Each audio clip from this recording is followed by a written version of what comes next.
So ఇది BJP పరిస్థితి ఇప్పటివరకు. ఇప్పుడు బీఆర్ఎస్ పార్టీకి విషయానికి వద్దాం.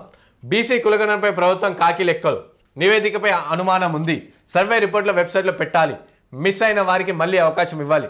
ఎమ్మెల్సీ కవిత hot comments. So Kalvakuntla Kavitha గారు నిన్న మాట్లాడుతూ ఉన్నారు అనమాట. బీసీ ఏదైతే కులగణన సర్వే ఉందో దానిపైన మాకు అనుమానం ఉంది, దాని రిపోర్ట్లు వెబ్సైట్లో పెట్టండి అని చెప్పేసి వీళ్ళు అంటారు. ఓకే ఫైన్, కాంగ్రెస్ పార్టీ కూడా వెబ్సైట్లో పెట్టాలని చెప్పి మేము కూడా అంటున్నాం, ప్రజల డొమైన్లో పెట్టాలని చెప్పేసి మేము అంటాం. అలాగే మీరు చేసిన సకల కుటుంబ సర్వే ఉంది కదా, మరి అదెందుకు పెట్టలేరు అక్క ఇప్పటివరకు? మరి అది కూడా ఆ రిపోర్ట్ కూడా మీరు బయట పెట్టాలి కదా, అది కూడా పబ్లిక్ డొమైన్లో పెట్టాలి కదా. సరే పోనీ ఇప్పుడు మీరు తప్పుకున్నది అని చెప్పేసి మీరు అంటా ఉన్నారు, కాంగ్రెస్ పార్టీ దీంట్లో అనుమానం ఉందని చెప్పేసి. సో మళ్ళీ మీరు అప్పుడు చేసిన నివేదిక రిపోర్ట్ ఉంది కదా, ఆ నివేదిక రిపోర్ట్ తీసుకొచ్చి ఇక చూడండి మా నాన్న కరెక్ట్ చేసారు, మీ బీఆర్ఎస్ పార్టీ కరెక్ట్ చేసింది, ఇక దానికి సంబంధించిన లెక్కలు ఇవి ఉన్నాయని చెప్పి బయట పెట్టింది, అండ్ ఇది తప్పు ఉందని చెప్పేసి క్లియర్ అయిపోతుంది కదా. మీరేమో అప్పట్లోనే మీరు చేసి మీరు బయట పెట్టలేరు, ఇప్పుడు వీళ్ళు ఎట్లా బయట పెడతామో వీళ్ళు ఇట్లా చేసిరు అని చెప్పేసి చెప్తా ఉన్నారు. సో ఇట్లా ఈ విధంగా కంప్లీట్ కూడా నడుస్తుంది. మళ్ళీ మీరే గతంలో సర్వే చేసి అన్ని లెక్కలు చేసి మళ్ళీ 35% ఉన్న రిజర్వేషన్ తగ్గించి 18% లోకల్ బాడీ ఎలక్షన్లో మళ్ళీ మీరే పెట్టారు. మళ్ళీ ఇప్పుడు బీసీలపై చిత్తశుద్ధి ఉంది అని చెప్పేసి మళ్ళీ మీరే మాట్లాడుతారు. మళ్ళీ దీనికి సంబంధించి మళ్ళీ ఇందిరా పార్క్లో ధర్నా కూడా పెడతారు, బీసీ ఇంటలెక్చువల్స్ కావచ్చు, బీసీ మేధావులతో కావచ్చు, వీళ్ళందరితో కలిసి ధర్నాలు కూడా మళ్ళీ మీరే పెడతారు. సో బీసీ కులగణనపై కాంగ్రెస్ ప్రభుత్వం కాకి లెక్కలు చూపిందని బీఆర్ఎస్ ఎమ్మెల్సీ కల్వకుంట్ల కవిత విమర్శించారు. సోమవారం కవిత కరీంనగర్లో మాట్లాడారు. ఇటీవల సమగ్ర కులగణన చేపట్టిన ప్రభుత్వం 1,15,00,000 ఇల్లు, 3.70 కోట్ల జనాభా ఉందని తేల్చిందన్నారు. సో దీనిపై అనేక అనుమానాలు ఉన్నాయని పేర్కొన్నారు. ఏ లెక్కన చూసినా తెలంగాణలో 50 నుంచి 52% బీసీలు ఉన్నట్లు తెలుస్తుందని, కానీ కాంగ్రెస్ ప్రభుత్వం 46.2% మాత్రమే ఉన్నట్లు తేలిందని ఆరోపించారు.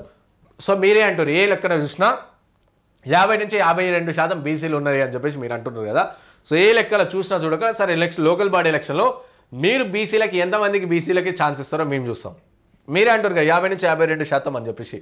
సో మీరు కూడా బీఆర్ఎస్ పార్టీ నుంచి 50 నుంచి 52% అన్నారు కదా మీరు. సో 50 నుంచి 52% మీరు ఎంతమంది లోకల్ బాడీ ఎలక్షన్లో బీసీలకు ఛాన్స్ ఇస్తారో మేము కూడా చూస్తాం. అండ్ అలాగే మీరు అన్నారు ఏ లెక్కన చూసినా అని చెప్పేసి అన్నారు కదా. సో గతంలో కేసీఆర్ చేసిన సకల కుటుంబ సర్వే ఉంది కదా, ఆ రిపోర్ట్ కూడా మీ డాడీ కదా, మీ డాడీ కాడికి బయట పెట్టారు. డాడీ ఇప్పుడు మనకు టైం వచ్చింది, బీసీల లోకల్ బాడీ ఎలక్షన్ మన సత్తా చూపాలంటే మనం చేసిన కులగణన సర్వే దాచుకున్నాం ఎన్నొద్దులు, ఇప్పుడు బయట పెడదాం, బయట పెట్టి చూపించి చూడు మాది బీఆర్ఎస్ హాయంలో కేసీఆర్ సార్ చేసింది కరెక్టు, ఇప్పుడు కాంగ్రెస్ హాయంలో కాంగ్రెస్ పార్టీ చేస్తుంది తప్పు అని చెప్పి బయట పెడదామని చెప్పి మీరు ఇవ్వండి. అప్పుడు ప్రజలు నమ్ముతున్న పరిస్థితి. మీరు చేసిన రిపోర్ట్ మీరు దాసపెడతారు, వీళ్ళు చేసిన లెక్కలు వీళ్ళు తప్పులునే చెప్పి వీళ్ళు దాసపెడతారు. సో ఇట్లా కంప్లీట్ చేస్తుంటే బీసీలకు చూసుకుంటే బీసీలకు కంప్లీట్గా మోసం జరుగుతున్న పరిస్థితి కనిపిస్తుంది. కానీ ఇక్కడ మధ్యలో మాత్రం ఓసీలు మాత్రం పెరిగి ఉంటారు. సో ఓసీలు అంతమంది పెరిగినప్పుడు బీసీలు పెరగరా అని చెప్పేసి చిన్న లాజిక్ కూడా చాలామంది కూడా చిన్న లాజిక్ అంటారు. బీసీలు ఏమో గతంలో ఇప్పుడు పోలిస్తే 10% తగ్గిరు అని చెప్పి చెప్తున్నారు, 46% ఉందని చెప్పి చెప్తారు. మరి ఓసీల జనాభా 10 లక్షల మంది ఎట్లా పెరుగుతారు? సో ఓసీలేమో పుట్టుకుంటూ పోయారు, బీసీలు చచ్చుకుంటూ పోయారు అని చెప్పేసి కూడా ప్రధానంగా మాట్లాడుతున్న పరిస్థితి. సో ఈ లెక్కను కూడా దీనిపైన క్లారిటీ ఇవ్వాల్సిన అవసరం ఎంతైనా ఉంది. సో కానీ కాంగ్రెస్ ప్రభుత్వం 46.2% మాత్రమే ఉన్నట్టు తేల్చిందని ఆరోపించారు. ఇది కరెక్టా కాదా అని సీఎం రేవంత్ రెడ్డి గుండె మీద చెయ్యి వేసుకొని చెప్పాలని డిమాండ్ చేస్తారు. సో కరెక్ట్ అయితే సర్వేలో తాను ఇచ్చిన వివరాలు, తన పేరు ఆధార్ కార్డు కొడితే రావాలని చెప్పారు. ఇక సర్వే రిపోర్ట్ను వెబ్సైట్లో అందుబాటులో ఉంచాలని కవిత డిమాండ్ చేశారు. ఇక కులగణనపై కాంగ్రెస్ ప్రభుత్వం చిత్తశుద్ధి ఉంటే మిస్ అయిన వారి కోసం మళ్ళీ అవకాశం ఇవ్వాలని డిమాండ్ చేశారు. సో అలాగే మీరు కులగణనకు సంబంధించిన సర్వేలు మీ ఇంటికి ఎన్యూమరేటర్లు మీ ఇంటికి వస్తే మీరు డీటెయిల్స్ ఇచ్చారు, ఓకే ఫైన్. మళ్ళీ కేటీఆర్ గారు ఏమైంది, కేసీఆర్ గారు ఏమైంది, మీ పార్టీకి సంబంధించిన మాజీ మంత్రులకు వచ్చి మాజీ ఎమ్మెల్యేలకు వాళ్ళందరూ మరి ఎందుకే లేరక్క? మీ బీఆర్ఎస్ పార్టీకి బీసీల పైన చిత్తశుద్ధి ఉంటే మీరు తప్ప మీ పార్టీకి సంబంధించిన వాళ్ళు ఎవ్వరు కూడా మళ్ళీ ఎందుకు ఇవ్వలేరు దానిపైన రిపోర్ట్లు? సరే ఇచ్చిరా అంటే అవన్నీ బయట పెట్టారు మళ్ళీ. సో మీరేమో పాల్గొన్నారు, మీ పార్టీ పాల్గొన్నారు, మళ్ళీ వీళ్ళేమో తప్పులునేమో మళ్ళీ మీరే చెప్తా ఉన్న పరిస్థితి కనిపిస్తుంది. ఎన్నికలు ఎప్పుడు వచ్చినా బీఆర్ఎస్దే విజయం. రాష్ట్రంలో ఎప్పుడు ఎన్నికలు వస్తే అప్పుడు బీఆర్ఎస్ జెండా ఎగరడం ఖాయమని ఎమ్మెల్సీ కవిత అన్నారు. సో సింగరేణిలో తొందరలో జరిగే ఎన్నికల్లోనూ టీబీజీకేఎస్ ఘన విజయం సాధిస్తుందని ధీమా వ్యక్తం చేశారు.